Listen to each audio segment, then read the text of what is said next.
ഒരു രാത്രി നീണ്ട ആശങ്കയ്ക്ക് പര്യവസാനം. കുട്ടമ്പുഴ വനത്തിൽ കുടുങ്ങിയ 3 സ്ത്രീകളും മടങ്ങിയെത്തി. പശുവിനെ തിരഞ്ഞു പോയതിനിടെയാണ് ഇവർ കാട്ടിൽ കുടുങ്ങിയത്. മണിക്കൂറുകൾ നീണ്ട തിരച്ചിലിനെ കുറിച്ച് റിയ ബേബിയും ജെയിനിസ് രാജുവും തയ്യാറാക്കിയ റിപ്പോർട്ട്.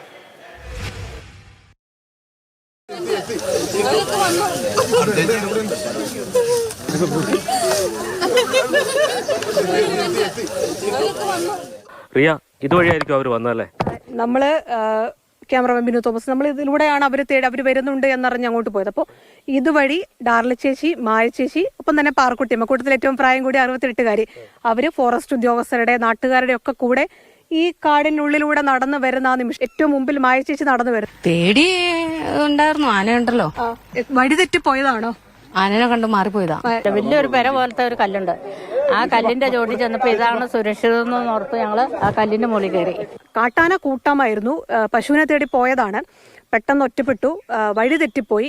നോക്കുമ്പോൾ കാട്ടാനകൾ കൂട്ടത്തോടെ വരുന്നത് കണ്ടു. ഒരു മരത്തിന്റെ പിന്നിൽ ഒളിച്ചു. പക്ഷെ അത് സുരക്ഷിതമല്ലാന്ന് തോന്നി. നേരെ അവരൊരു പാറയുടെ പുറത്ത് കയറി.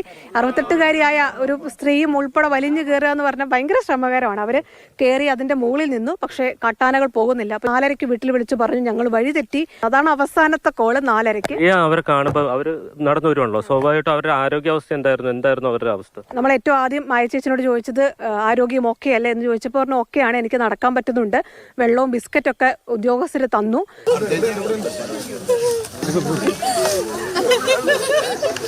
ഓനാണ് പേടിയായിരുന്നു അല്ലേ? പേടിയില്ലായിരുന്നു, എല്ലാവരും വിശ്വാസം ഉണ്ടായിരുന്നു. തെരച്ചിലിന് പോയി തിരിച്ചു വരുമെന്നുള്ള വിശ്വാസം ഉണ്ടായിരുന്നു. ഇത് മായച്ചേച്ചിയുടെ മകൻ കണ്ണനും ഉണ്ടായിരുന്നു ഈ കണ്ടെത്താൻ പോയ സംഘത്തില്. അമ്മയെ കണ്ടെത്തിയിട്ടേ വരുള്ളൂ എന്നാണ് കണ്ണൻ പറഞ്ഞു എന്നാണ് നേരത്തെ മായയുടെ ഹസ്ബൻഡ് നമ്മളോട് പറഞ്ഞത്. അങ്ങനെ നാട്ടുകാരും വീട്ടുകാരും ഉദ്യോഗസ്ഥരൊക്കെ ഈ 3 പേരെ കണ്ടെത്തി തന്നെ വരുള്ളൂ എന്നൊരു ഉറപ്പിന്റെ പുറത്ത് നടത്തിയ ഒരു രക്ഷാദൗത്യമാണ്. രാത്രിയൊക്കെ ഇത്രയും വന്യമൃഗങ്ങളുള്ള ഒരു കാട്ടിൽ സംഘങ്ങളായി തിരിഞ്ഞ് അവിടെ തന്നെ തങ്ങി അത് നടത്തുക എന്ന് പറയുന്നത് നിസ്സാര കാര്യമല്ല.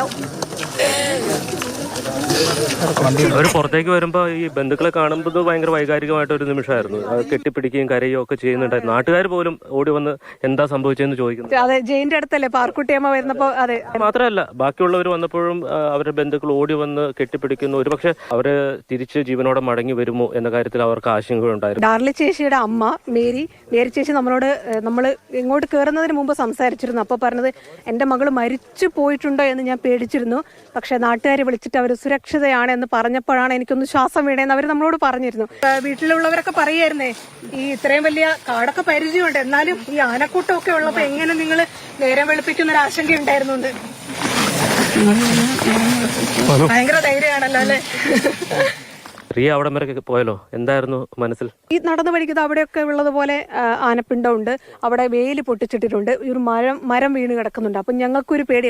അങ്ങനെ നമ്മൾ നടന്നൊരു 1/2 കിലോമീറ്റർ പോയപ്പോഴാണ് അവിടെ ഫോറസ്റ്റ് ഉദ്യോഗസ്ഥരുണ്ട്, DFO ഉണ്ടായിരുന്നു. അപ്പോഴാണ് DFO ആണ് നമ്മളോട് പറഞ്ഞത് അവരെ കണ്ടു, അവരിതാ ഉടൻ തന്നെ ഇവിടെ എത്തുമെന്ന് പറഞ്ഞു. 1 മിനിറ്റിനകം അവർ നടന്നു വരുന്ന ദൃശ്യങ്ങൾ നമുക്ക് ക്യാമറയിൽ കാണാൻ പറ്റി. ഒരു നാട് മുഴുവൻ 3 സ്ത്രീകൾക്ക് വേണ്ടി അവർ ഒന്നിച്ച് വനംവകുപ്പ് ഉദ്യോഗസ്ഥരുടെയും അതോടൊപ്പം തന്നെ ഫയർഫോഴ്സിന്റെ ഉദ്യോഗസ്ഥരോടും ചേർന്ന് സംഘങ്ങളായി നടത്തിയ ഒരു തിരച്ചിൽ. ആ തിരച്ചിലാണ് ഒടുവിൽ വിജയം കണ്ടത്. ഈ നാടിനും അഭിമാനിക്കാവുന്ന ഒരു കാര്യം തന്നെയാണ്. കുട്ടമ്പുഴയിൽ നിന്ന് റിയ ബേബിക്കൊപ്പം ജെയിനിസ് രാജു, മാതൃഭൂമി ന്യൂസ്.